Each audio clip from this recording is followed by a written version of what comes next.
Mora, salary negotiable. Look, Traveler, an urgent hiring notice and they're paying top Mora too! Oh, Paimon likes the sound of that. You're right, it is strange. Do you think something happened to Yenshao? Cause that guy barely lets anyone ever set foot in his kitchen. Doesn't exactly seem like the type to hire help. The notice says interested parties should go upstairs and talk to the innkeeper Huayan.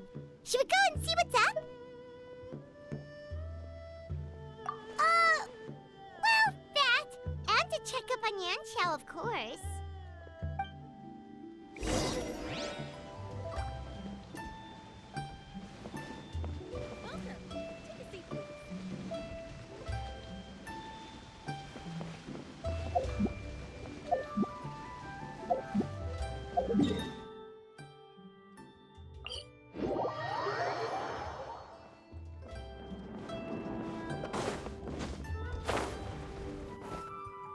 Boss, there's really no need for this. It's just a little burn, that's all. It won't get in the way of my work. Perhaps not, but continuing to work will only hinder your recovery. You need to rest for a few days. We'll figure something out. Huayan! Yanxiao! Oh? Traveler and Paimon! What brings you to this neck of the woods? And we decided to come check up on Yanxiao. I knew we shouldn't have posted that notice. It's really nothing to worry about. I'm fine. I swear. How kind of you. My thanks to you both. And thanks on Yanxiao's behalf, too. There's nothing to be embarrassed about, Yanxiao. Just tell them what happened. Oh, all right. Well, basically, we had a lot of guests pouring in for the lantern rite. Things got busy, I started rushing, and I ended up accidentally burning my hand while plating a dish. Well, you know what they say. Play with fire long enough and you're bound to get burned. Even the best chefs slip up sometimes. Anyway, it's nothing, just a tiny burn. I can still... Now. I don't want you pushing yourself. You'll only make it worse. And then you'll be looking at more than just a couple of days off to recover. But the lantern rite's only just finished. And we're still getting tons of guests. Now's not a good time for me to rest. Plus, lots of the guests are visiting from other nations. We can't just bring in some random chef off the street. We have a reputation to uphold. I refuse to let someone else ruin the good name we've made for ourselves here. Listen to you.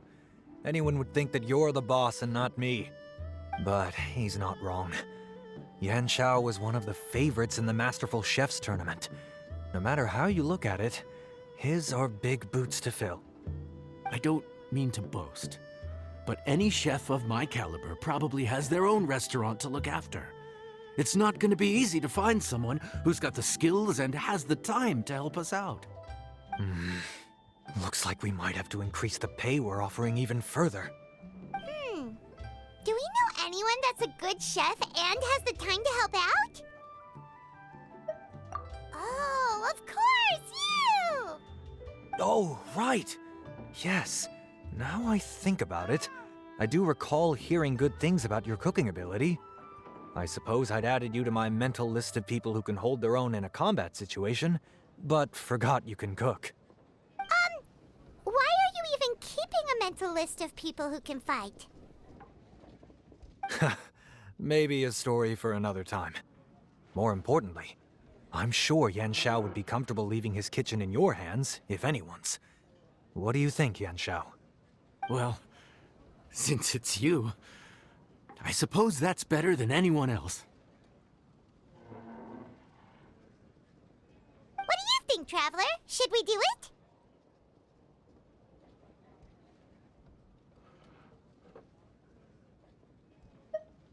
I should warn you that cooking for customers is quite a different ballgame from cooking for yourself, so I'll stick around the kitchen over the next few days to help smooth things over.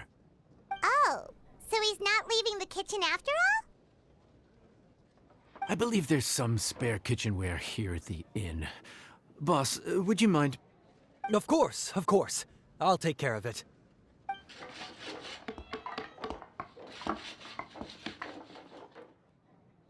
Whew. All done.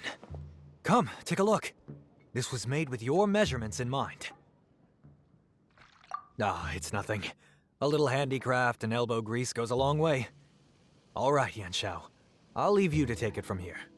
You really went to all the trouble of building a new stovetop? What was wrong with the original? Boy, you really hate when people touch your stuff, huh? No, it's nothing like that.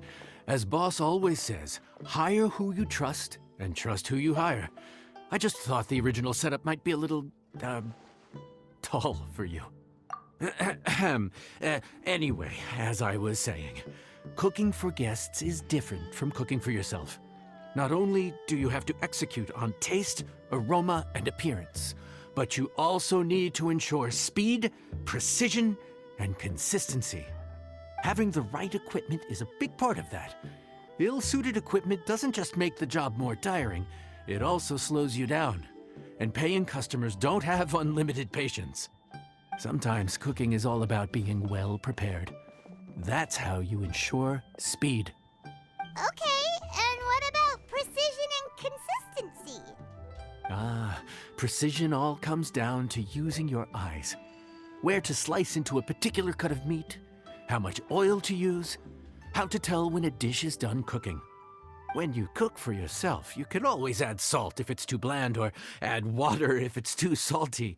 You can tweak the taste as you go, but in a restaurant, there's not that much room for trial and error.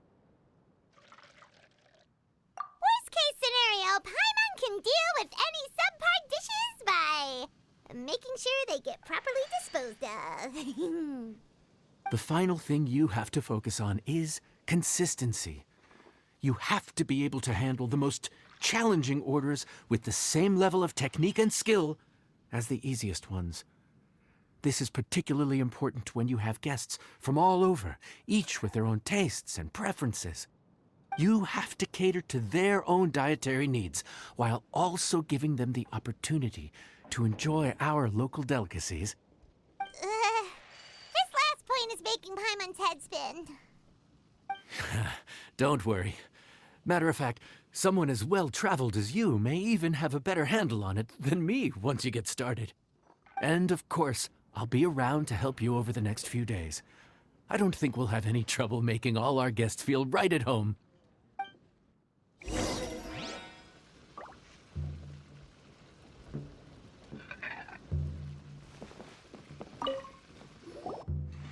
There's no time to lose, so let's get started. I imagine you probably have a good handle on the cooking side of things already. What you need to pay attention to is remembering each table's order. Try not to get them mixed up. Oh, Paimon's memory is like a steel trap. This is gonna be a cinch.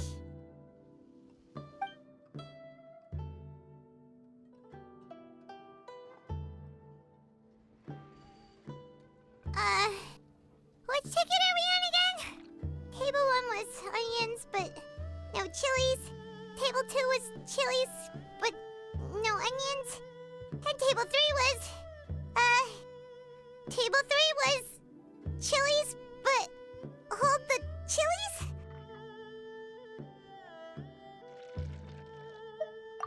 Ah! Was Paimon just sleep floating?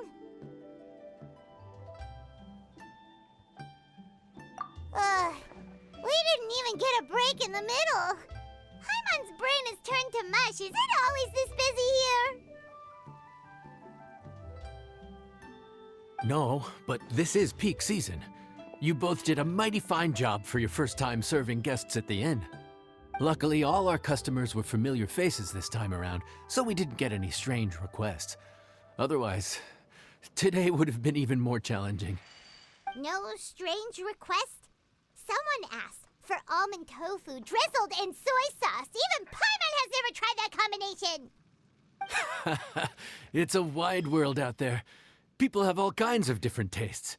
Being able to cater to all is the real essence of Liyue cuisine. Also, the thing about requests is that they're usually very specific. So as long as you do what they asked, you're unlikely to have any issues. What's really tricky is when guests give you free rein to do anything you want. Excuse me. are you still open by any chance? Paimon knows that voice. Let's go check it out! What should we do? It doesn't look like anyone's here. If only we'd gotten here a bit sooner.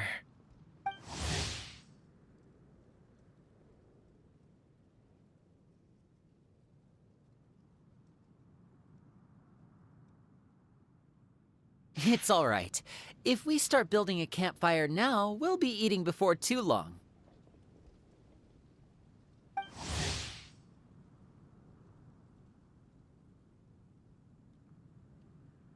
Right. Besides, if anyone's to blame, it's Linny. So busy being a greedy culture vulture that he lost track of time.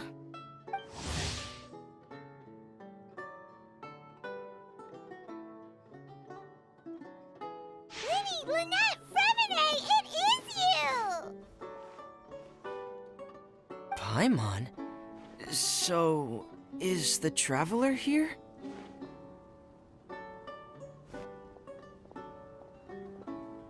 Traveler, Paimon! What a nice surprise!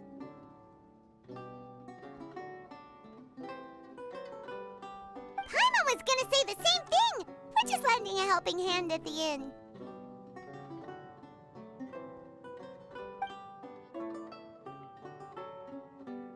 Anyway, so that's how we ended up here. But what about you guys? Don't tell us. Father sent you on another mission? No, quite the opposite, actually. We're in Liyue on vacation, and while we're here, I thought a cultural tour might be in order. Father said we deserve some rest after everything that happened recently. Otherwise, it could jeopardize our next mission. It's not every day we get this kind of opportunity. Linny thought it might be fun to spend some time in Liyue, especially since it's Lantern Rite season.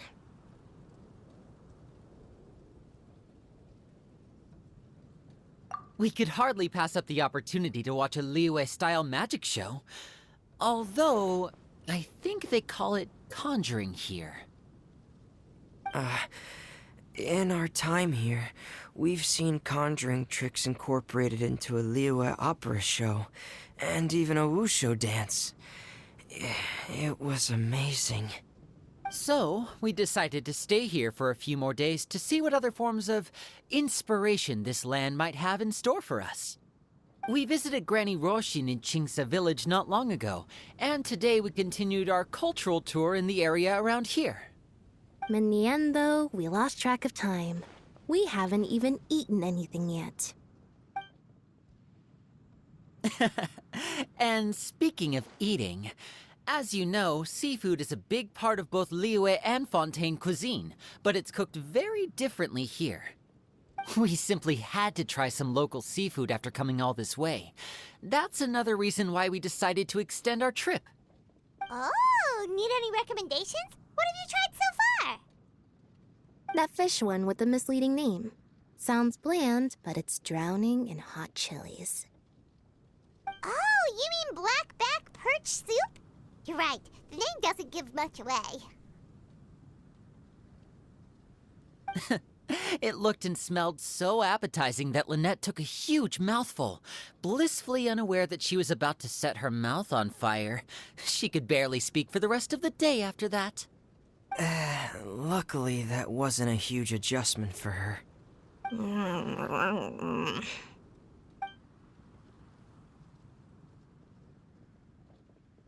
What?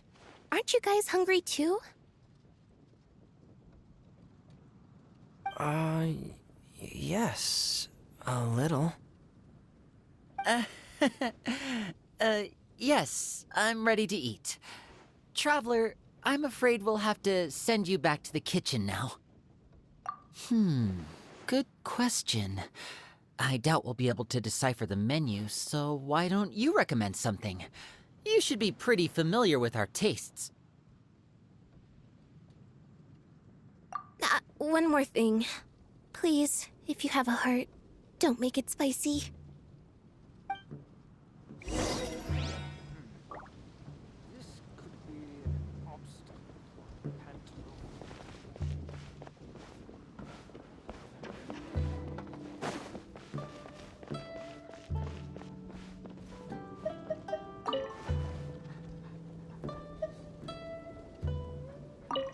I thought the blackback perch stew was actually pretty tasty.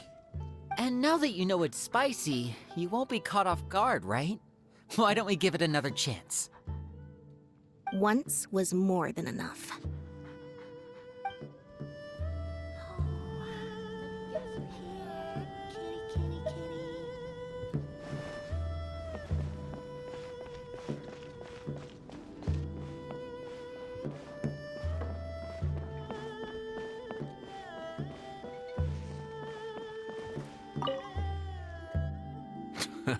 Fontaine, huh? No wonder they can't handle too much spice. Still, if we make the food too bland, they might as well be eating back home. There's this crab and shrimp stir-fry I know that could work. It's quite heavily seasoned, but it's a lot milder than it looks. It has a light but really satisfying flavor. Ooh, that sounds perfect! What's it called? Well, this is where it gets interesting. They call it the Palace Jewels. The crab roe is supposed to look like pearls of gold, and the shrimp meat like chunks of jade. Here's the recipe. When you're ready, go ahead and give it a try. Could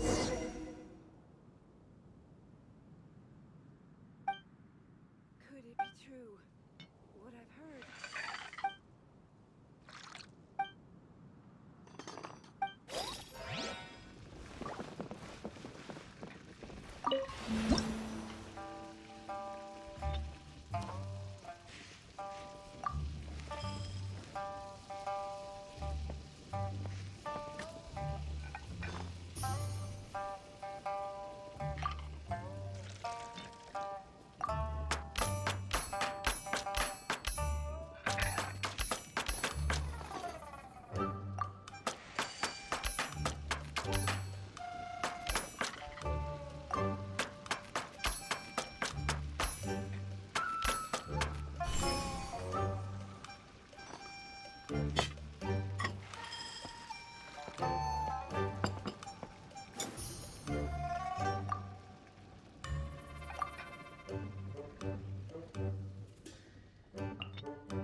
Sorry for the wait. This dish is called the Palace Jewels. Enjoy.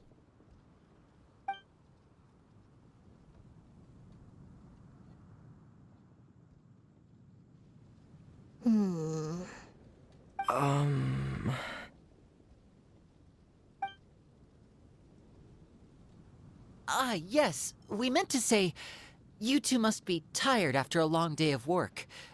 Do you want to eat with us? Oh, now that you mention it, Paimon is a little hungry. Well, if you insist, then who are we to refuse? Oh, right, of course. You're still our customers. Why aren't you eating? The sauce looks a little overpowering. According to Liyue custom, it's probably good table manners to let someone else go first.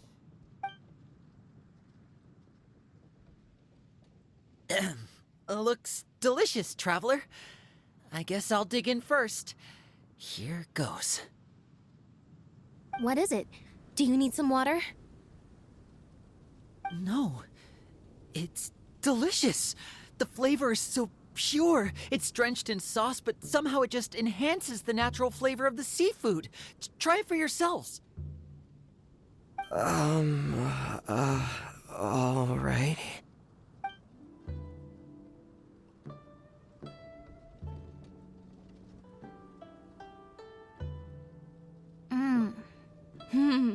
What is that?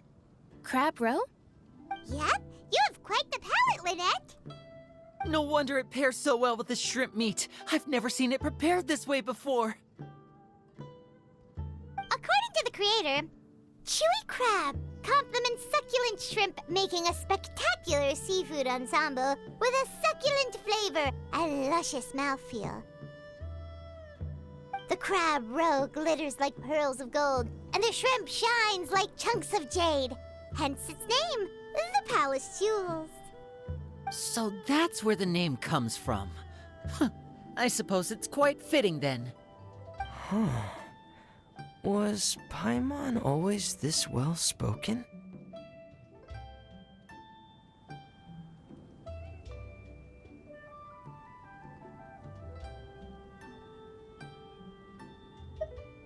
This dish must be right up your alley, Lynette. Huh? It's half gone already? When did that happen? I heard that in Liyue, the biggest compliment you can pay to the chef is to leave a clean plate. It's delicious. Thank you ever so much. Wait, don't fight over it! Hey, leave some for Paimon!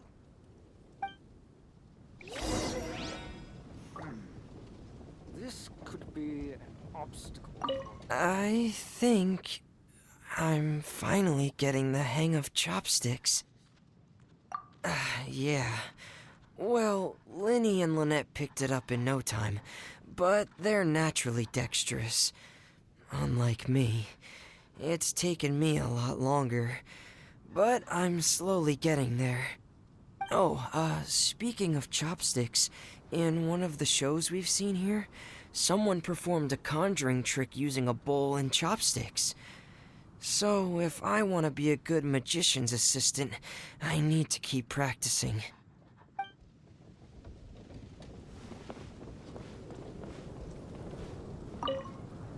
Lynette's not usually so forthcoming about what she likes. But this time, well, she's expressed it in more ways than one. I guess you've rubbed off on her too. Or maybe your cooking is simply too delicious to resist. The next time our paths cross in Fontaine, you'll have to fire up your cooking skills for my other siblings as well. How does that sound, oh great master chef? Oh yeah? Well then, I'll have to clear my schedule.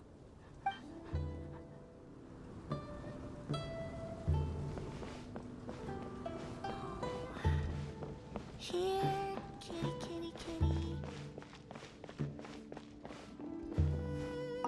Calorie surplus detected. Digestion mode engaged. Yeah. Well, Linny and I are usually careful about what we eat, because we have to stay in performance shape. That, plus it's generally bad manners to overindulge at the dinner table. But once in a while, it's nice to treat yourself in the company of family. Besides, if I'd waited until my brothers were finished trying to out-polite each other, the food would have gone cold. Let me guess where you're from.